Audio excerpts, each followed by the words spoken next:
चलिए, तो आज हम लोग शुरू करने वाले हैं अपना रियल नंबर का टॉपिक जो हम लोग चला रहे थे, उसका पार्ट 2 लेक्चर शुरू होगा। आप लोग इत्मीनान से देखिए और इस उम्मीद के साथ कि आपको मेरा प्रीवियस जो समझाने का तरीका होगा वो समझ में आया हो सही तरीके से। ये थोड़ा अच्छा लगता है हम लोगों को अगर समझ में आ जाए तो। चलो बाबू, ज़्यादा टाइम लॉस नहीं करना है, फटाफट शुरू करते हैं। तो 50 क्वेश्चन हम लोग कर लिए थे। 51वां प्रश्न है, निम्नलिखित में से कौन अभाज्य संख्या है। और हम लोग अपने प्रीवियस लेक्चर में भी इसके बारे में बात किए थे बाबू कि जो एक और स्वयं से कट जाए, तो यहाँ पर केवल केवल एक और स्वयं से कट जाए, वो नंबर कौन है यहाँ पर 23। ये एक अभाज्य संख्या है।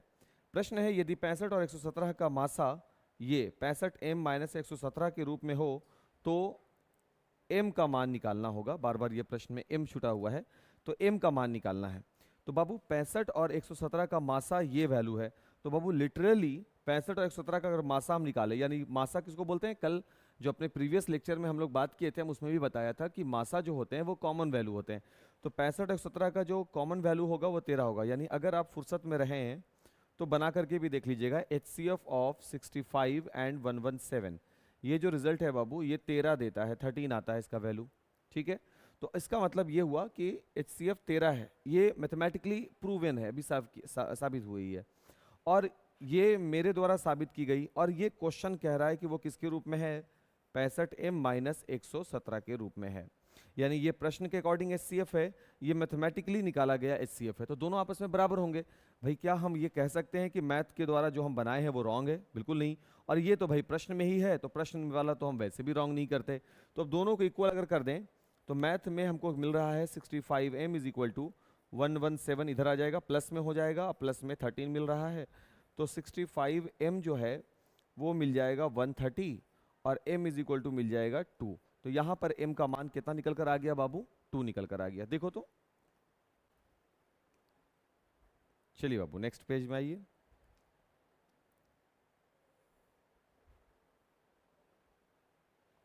क्वेश्चन पे गौर करो। 2, 10 और 20 के लासा और मासा का अनुपात हो। 2, 10 और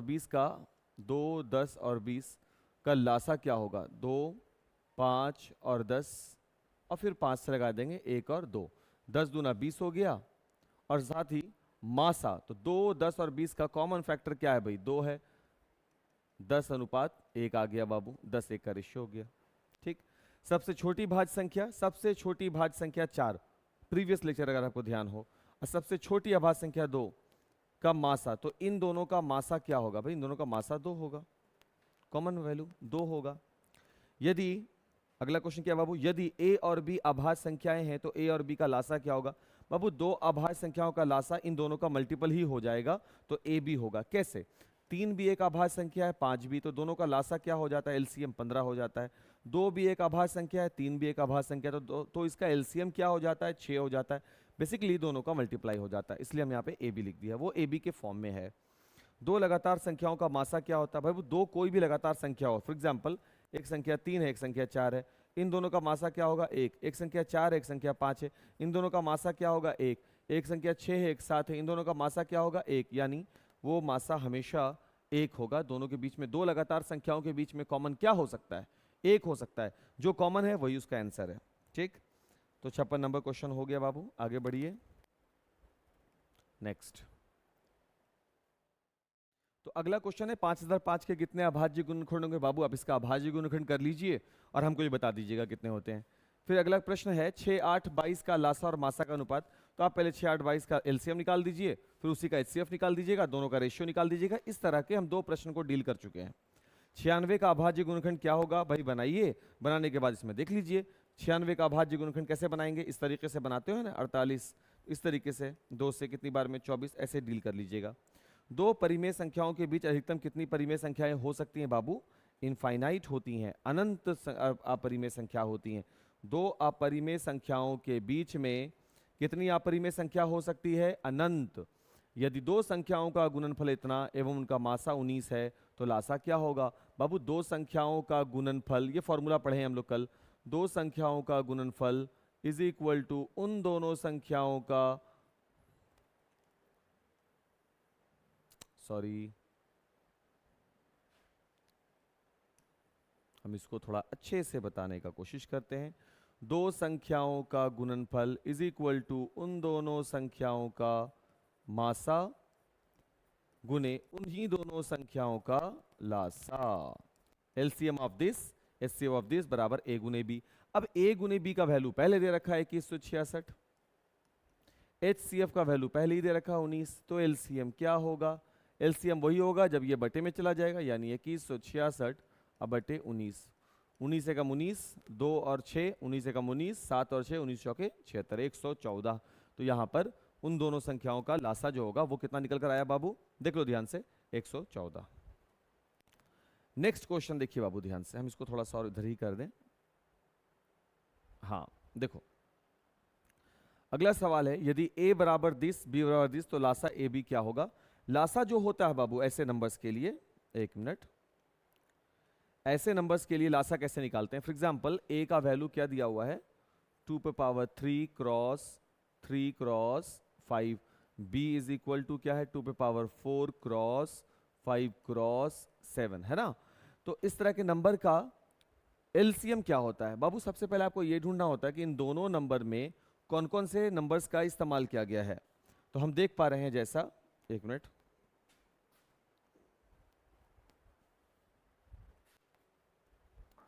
तो हम क्या देख पा रहे हैं जैसा कि इसमें इस्तेमाल किया गया है 2 का, 3 का, 5 का और 7 का।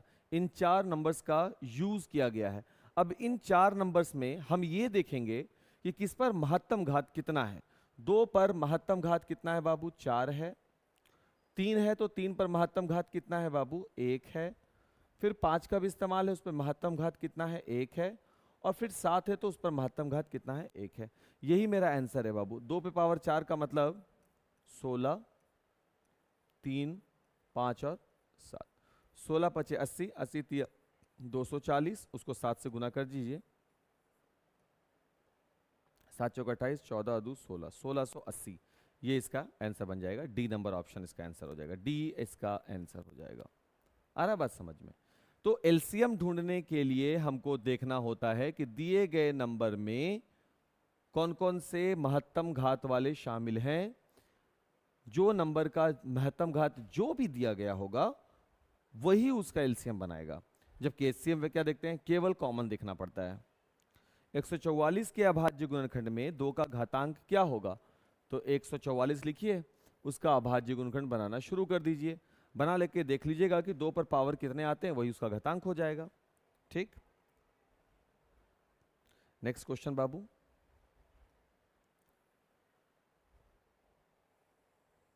क्या था भाई? अच्छा, 47 से 379 में भाग देने पर यदि शेष 3 बचे तो भागफल क्या होगा? भाई बड़ा टिपिकल क्वेश्चन बोला। 47 से किसमें भाग देना है बाबू? 379 में। भागफल नहीं मालूम, लेकिन शेषफल कितना है? 3। तो यहाँ जानते हैं हम लोग, यूक्लिड पढ़े हैं ना, क्या होता है? भाज्य बराबर भाजक गुने भागफल मालूम नहीं है और जोड़ शेष है। इसको इधर ले आइए बाबू। तो 379 में 3 इधर आएगा, प्लस वाला माइनस में, तो ये हो जाएगा 376। और बराबर इधर कौन बचेगा बाबू? 47 क्यू। अब क्यू निकालना है। क्यू क्या है बाबू? भागफल है। तो 47 से 376 में क्या करना पड़ेगा? भाग लगाना पड़ेगा। तो क्या प्राप्त होगा? क्यू कितनी बार में? 8 बार में। 8 सते 56, 32 और 5 37, 8 बार में कट जाएगा। तो क्यू का वैल्यू कितना निकल कर आ जाएगा बाबू? 8। और यहाँ पर हम देखेंगे कि आगे ऑप्शन है 8 की नहीं। ये देखिए बाबू, यहाँ पर है। कितना वैरायटी क्वेश्चन मिल रहा है बाबू। प्रीवियस ईयर का भी क्वेश्चन हम शामिल किए हैं और साथ ही कुछ ऐसे क्वेश्चन शामिल किए हैं जिस बात की पूरी संभावना है, पूरी पॉसिबिलिटीज है कि ये सारे प्रश्न जो हैं इसमें से मैक्सिमम क्वेश्चन आपका 2025 के एग्जाम में लगेगा। सबसे छोटी अभाज्य संख्या कौन होगी? 2 है बाबू, सी होगा आंसर। अगर पी ए स्क्वायर को विभाजित करता है तो विभाजित करेगा, पी ए स्क्वायर को विभाजित करता है तो पी ए को भी काटेगा, ए को करेगा, तो 20 का आंसर है। भाई अगर नंबर जैसे हम ले लें, अगर 2 है, ठीक है ना, 2 जो है वो 4 के स्क्वायर को विभाजित करता है, क्योंकि 4 का स्क्वायर क्या होता है? 16। तो 2 16 को काट रहा है, तो क्या 2 4 को नहीं काटेगा? ऑब्वियसली काटेगा। तो ये बी हो गया उसका आंसर। 2 संख्याओं का गुणनफल इतना है, मासा इतना है, तो लासा क्या होगा? लासा बराबर होता है 2 संख्याओं का गुणनफल अब बटे में क्या चला जाएगा, मासा।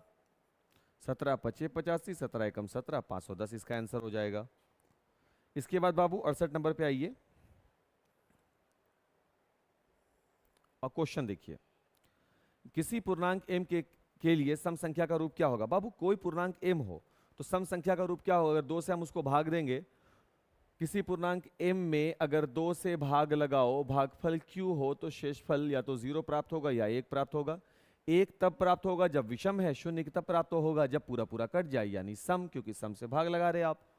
ये बात हम कल लेक्चर में भी बात किए थे और अभी फिर से हम आपको बता दिया, यानी वो 2m के रूप में होगा। 68 का सी आंसर सही है।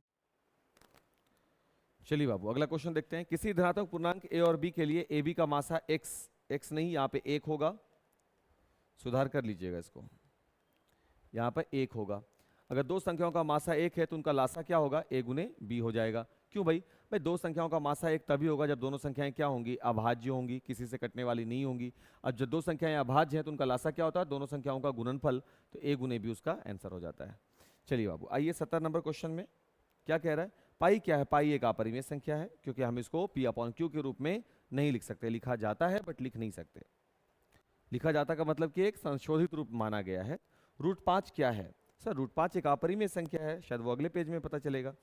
√5 क्या है, √5 एक अपरिमेय संख्या है। देख लीजिए ऑप्शन नंबर सी दिख रहा है, √5 एक अपरिमेय संख्या है, ये आंसर होगा। 1/√2 किस प्रकार की संख्या है, ये भी अपरिमेय संख्या है। निम्न में कौन अपरिमेय संख्या है, 2पाई। 2पाई एक अपरिमेय संख्या है। क्यों, ये क्यों नहीं है, क्योंकि ये कट जाएगा। ये क्यों नहीं है बाबू, √20 को देखोगे तो ये हो जाएगा √20 माइनस √2 जो है ये क्या बन जाएगा, 20 बन जाएगा। ये 2√5 अब माइनस का √2, ये भी तो अपरिमेय है।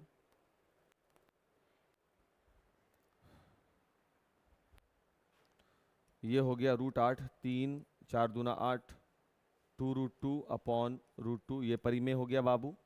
ये अपरिमेय है। 2पाई शायद रेडियन वैल्यू के लिए लिख रहा है, यानी 360 डिग्री के लिए लिख रहा है, इसीलिए 2पाई का वैल्यू जो है वो परिमेय के रूप में है। जनरली हम लोग पाई को जानते हैं अपरिमेय, तो पाई यहाँ पर सीधे बोल देंगे 2पाई है तो अपरिमेय है। लेकिन यहाँ पर इस ऑप्शन में, हालांकि ये ऑप्शन गलत है दिया हुआ, ये तो अपरिमेय है ही, √20 माइनस √2 अपरिमेय संख्या है ही, साथ में ये भी अपरिमेय होनी चाहिए थी, क्योंकि ये बता नहीं रहा कि 2पाई रेडियन फॉर्म है। हम 2पाई को मैथमेटिकली ले रहे हैं कि 2 × 22/7, ये वाला पाई को अपरिमेय मानते हैं ना, उसको 2 से गुना करके बता रहे हैं। तो यहाँ पर ये परिमेय इसलिए क्योंकि ये एंगल वाला फॉर्म हो गया, रेडियन के फॉर्म में है, इसलिए इसको बोला जा रहा है कि ये जो है ये परिमेय संख्या है। निम्न में कौन सी संख्या अपरिमेय है। अब यहाँ देखो अपरिमेय संख्या कौन है भाई, √3। π/2 क्या है, अब देखो π/2 दिख गया। अब ये π/2 जो है वो रेडियन वाले फॉर्म में क्या बताएगा, 90 डिग्री, तो इसको परिमेय बता देगा वो, इसको परिमेय बता दिया जाएगा। आ रही बात समझ में। हाँ यहाँ पर ये मैथमेटिकली वाला नहीं होगा बाबू, ये इसको बता देगा। 3 माइनस √3 कैसी संख्या बाबू, अपरिमेय। यहाँ पर π/2 कैसी थी, परिमेय थी। 5√2 कैसी संख्या है, अपरिमेय संख्या है। 1/√3 कैसी संख्या है, अपरिमेय संख्या है।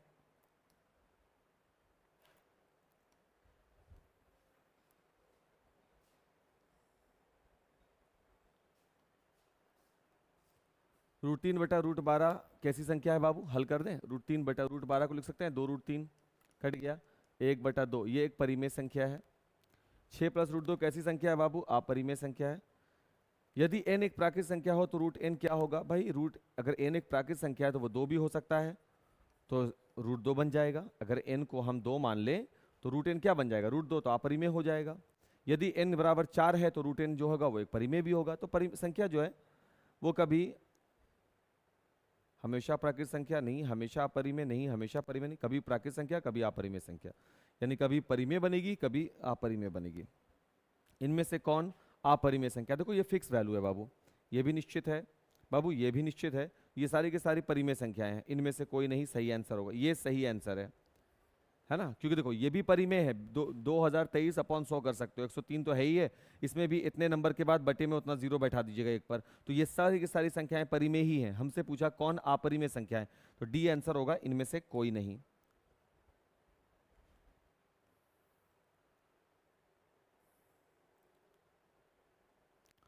किसी अपरिमेय संख्या का व्युत्क्रम क्या होगा भाई, अपरिमेय ही होता है। कोई अपरिमेय संख्या है बाबू, जैसे √3, इसका व्युत्क्रम होगा 1/√3, वो भी क्या होगी, अपरिमेय ही होगी। √11 क्या है, एक अपरिमेय संख्या है। निम्न में कौन परिमेय संख्या है, परिमेय संख्या चेक कर लें, ये अपरिमेय है, ये भी अपरिमेय है, ये भी अपरिमेय है। 16/25, 16 का 4, 25 का 5, ये परिमेय है, सी इसका आंसर होगा। निम्न में कौन परिमेय संख्या है, ये तो वैल्यू हो जाएगा बाबू 2√5 जो कि अपरिमेय है, ये हो जाएगा बाबू अपरिमेय, जाहिर सी बात है। तो नेक्स्ट पेज में जाना पड़ेगा, शायद वहां हमको ऑप्शन मिले, वहां हमको ऑप्शन मिले शायद। टन टन टन टन, चलिए आइए। √11 प्लस √11, 2√11, 1/√3, ये भी अपरिमेय संख्या है बाबू। अच्छा, ये भी अपरिमेय संख्या है 21, अब वो भी अपरिमेय संख्या, परिमेय इसमें कोई है ही नहीं, कोई परिमेय संख्या नहीं बाबू। देखिए यहाँ पर इसको, ये भी अपरिमेय है, ये भी अपरिमेय है। नेक्स्ट पेज में अगर हम जाते हैं बाबू, तो ये भी अपरिमेय है, ये भी अपरिमेय, सब अपरिमेय संख्या, परिमेय कोई नहीं है, प्रश्न रॉन्ग। देखो बाबू, निम्न में कौन अपरिमेय संख्या है, तो ये जो है ये भी P/Q के रूप में हम लोग इसको बनाते हैं, मैथ में फॉर्मूला भी इसका है, ये भी परिमेय संख्या है। लेकिन यहां पर देखो बाबू, वैल्यू का कोई निश्चित नहीं है बढ़ने का क्रम, एक के बाद 0 है, फिर एक के बाद 2 0 है, एक के बाद 3 0, एक के बाद 4 0, इस तरीके से नंबर फिक्स्ड नहीं है, एक खास तरीके से नंबर रिपीट नहीं कर रहा जैसे यहाँ कर रहा। इसको हम लोग बोलते हैं एक तो अशांत, ऊपर से अनावर्ती। तो ऐसे नंबर्स को हम लोग नहीं बना पाते, नहीं P/Q में बदल पाते हैं, तो इसलिए ये अपरिमेय संख्या है।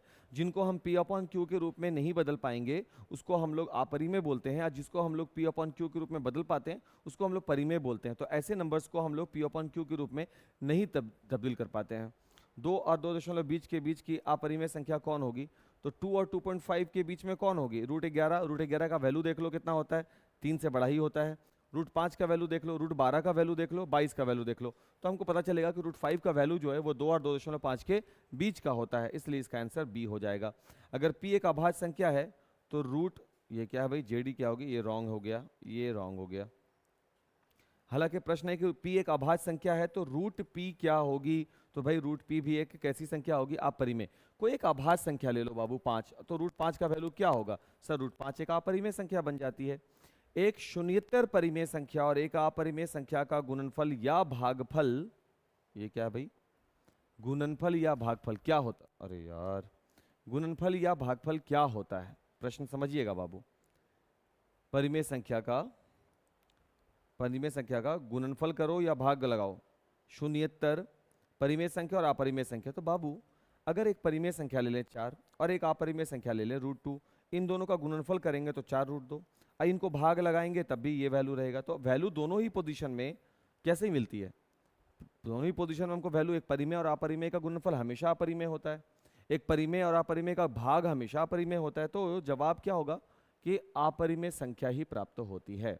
परिमेय और अपरिमेय संख्याओं का योग अंतर हमेशा अपरिमेय संख्या होता है, सही है ना, हाँ हमेशा बाबू। एक परिमेय संख्या और एक अपरिमेय संख्या, इन दोनों को, ये परिमेय संख्या हो गया और ये अपरिमेय संख्या, दोनों का जोड़ कैसी संख्या मिली, अपरिमेय मिली। एक परिमेय और एक अपरिमेय, दोनों का अंतर कैसी संख्या मिली, अपरिमेय संख्या मिली। अगला प्रश्न है, निम्नलिखित कथन में सत्य कथन को पहचानना है। क्या है सत्य कथन, प्रश्न है अपरिमेय संख्याएं परिमित हैं जबकि परिमेय संख्याएं अपरिमित हैं, यानी अपरिमेय संख्याएं निश्चित हैं कहां तक जाएंगी, जबकि परिमेय संख्याएं अपरिमित है। ये रॉन्ग स्टेटमेंट है, दोनों का दोनों ही अपरिमित है, हम बता नहीं सकते कि इनका लिमिट कहां तक जाएगा। यह आवश्यक नहीं है कि संख्या रेखा के प्रत्येक बिंदु के संगत एक वास्तविक संख्या मिले, मतलब ये जरूरी नहीं है कि संख्या रेखा के हर पॉइंट पर एक रियल नंबर मिले। बाबू संख्या रेखा के हर पॉइंट पर ही रियल नंबर मिलते हैं, जितने भी नंबर्स मिलेंगे, तो ये भी रॉन्ग स्टेटमेंट है। संख्या रेखा का प्रत्येक बिंदु के रूप में संख्या निरूपित करता है जहां प्राकृत संख्या रेखा का प्रत्येक बिंदु के रूप की संख्या निरूपित करता है जहां एक प्राकृतिक n संख्या है। ये प्रश्न ही, ये ऑप्शन ही हमको समझ में नहीं आ रहा क्या लिखा हुआ है। प्रत्येक अपरिमेय संख्या एक वास्तविक संख्या होती है, ये सही है, स्टेटमेंट यही एक सही है। प्रत्येक अपरिमेय संख्या एक वास्तविक संख्या होती है, क्योंकि जो भी अपरिमेय संख्या का सर आप जिक्र कर रहे हैं सब आप इसी लाइन से उठाते हैं, और लाइन क्या है, रियल नंबर लाइन है, सब आप इसी से उठाते हो। क्वेश्चन नंबर 93 देखिएगा बाबू, निम्न में कौन परिमेय संख्या है, ये तो अपरिमेय हो गया, वो भी अपरिमेय हो गया, यहाँ पर वैल्यू √3 क्या हो गया, कैंसिल, तो यहाँ पर केवल मिलेगा 2, और 2 एक परिमेय संख्या है, तो ये आंसर हो गया। नेक्स्ट क्वेश्चन बाबू, नेक्स्ट क्वेश्चन देखो क्या है। 8 पे पावर 0 गुने 2 पे पावर 0, किसी भी नंबर पे पावर 0 1 होता है बाबू, तो 8 पे पावर 0 बराबर 1 हो गया, और 2 पे पावर 0 बराबर भी 1 हो गया, 1 × 1 बराबर 1 मिलेगा। फिर अगला क्वेश्चन है बाबू, 11/5 कैसी संख्या है? सर ये परिमेय संख्या है। निम्न में कौन सा अपरिमेय नहीं है? चेक करना होगा। 8 8 64, 9 9 81। यहाँ देखो बाबू, ये अपरिमेय है ना, तो ये तो परिमेय निकल गया ना बाबू, तो यही तो सही है, आगे क्यों देख रहे हो फालतू टाइम पास।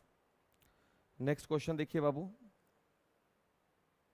3.27 है, क्या है 3.27? सर ऊपर में देखो एक बार लगा हुआ है, यानी ये रिपीट करेगा 27 27 27 27, यानी ये इसको हम P/Q में लिख सकते हैं, तो ये एक परिमेय संख्या है। निम्न में कौन अपरिमेय संख्या नहीं है? बाबू ये अपरिमेय संख्या है, ये भी अपरिमेय संख्या है, ये भी अपरिमेय संख्या, बट √121 11 है, तो ये परिमेय है, अपरिमेय नहीं है, ये आंसर है। निम्न में कौन अपरिमेय नहीं है? ये अपरिमेय संख्या है, ये अपरिमेय संख्या है, ये अपरिमेय संख्या, बट ये √25 का वैल्यू 5 होता है, ये एक परिमेय संख्या है। और लास्ट क्वेश्चन जो है बाबू, लास्ट क्वेश्चन जो है वह निम्न में किस परिमेय संख्या का दशमलव प्रसार शांत है? बाबू उन संख्याओं का, बोले ना कल भी लास्ट लेक्चर में भी हम यही बात बोल रहे थे कि आपको 2 नंबर का बहुत सारा सवाल मिल जाएगा इस लेक्चर वीडियो में, इसलिए हम बोल रहे हैं कि वीडियो को प्रॉपर देखिए, पूरा प्लेलिस्ट हम तैयार करेंगे 1 बाय 1 करके, ठीक है, एकदम A to Z playlist. Chapter 1 किए हैं, फिर चैप्टर 2 का करेंगे, सभी का प्लेलिस्ट करेंगे, और आपका प्रैक्टिस अच्छे से होता रहेगा। देखिए, निम्न में किस परिमेय संख्या का दशमलव प्रसार शांत होगा? भाई शांत उसका होगा जिसके अभाज्य गुणनखंड में 2 और 5 हो, या 2 पे पावर n और 5 पे पावर m का रूप हो। तो उस तरह हिसाब से देखें तो 15 में 3 आ जाते हैं, तो इसका शांत नहीं होगा। 60 में 2 होगा, सही है, फिर 3 भी आ जाएगा, तो ये नहीं होगा। 160 में बाबू 2 होगा, 80 के लिए 20 40 2 भी होगा, फिर 40 20 10 2 5, यस यही होगा केवल। यहाँ 5 भी आ रहे हैं। हर का देखिए बाबू, हर का अभाज्य गुणनखंड करना है, और हर के अभाज्य गुणनखंड के बाद ये पता चल जाएगा आपको कि उसमें 2 और 5 के अलावा कोई और नंबर हैं, और अगर हैं तो नहीं होगा, ध्यान रखिएगा। और अगला क्वेश्चन है, आगे नहीं है बाबू। तो उम्मीद करते हैं कि आपको जो समझाया गया है मेरे द्वारा आपको समझ में आया होगा। जैसा भी रहे बाबू कमेंट जरूर करें, बताएं हमको, कमेंट से हमको थोड़ा अच्छा लगेगा, हिम्मत आता है कि चलिए बनाया जाएगा वीडियो लेक्चर, और समझ में आएगा तो हम और वीडियो बनाएंगे।